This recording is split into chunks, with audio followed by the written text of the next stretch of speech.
এই হলো ময়মনসিংহ সমগঞ্জ ব্রিজের চিত্র। উল্টাপাল্টা রং সাইডে গাড়ি ঢুকিয়ে যানজট সৃষ্টি করেছে।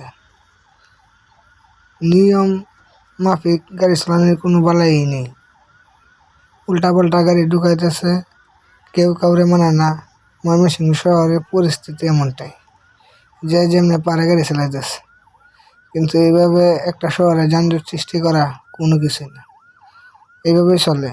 তবে ছাত্ররা যখন মাঠে থাকে তখন একটু ঠিকঠাক থাকে, না হলে এইভাবেই চলে। পরিবহন সেক্টর পুরাটা এইভাবে সব কিছুই উল্টাপাল্টা গাড়ি ঢুকে শহরের ভিতরে যানজট সৃষ্টি করে। এর জন্য রোগীবাহী গাড়িরাও যানজটের মধ্যে পড়ে ভোগান্তির শিকার। এর পরিত্রাণ যে পর্যন্ত স্টিল আর সেতু না হবে এই পর্যন্ত এই অবস্থায় চলবে মনে হয়, কিছু করার নেই। এই হলো ময়মনসিংহ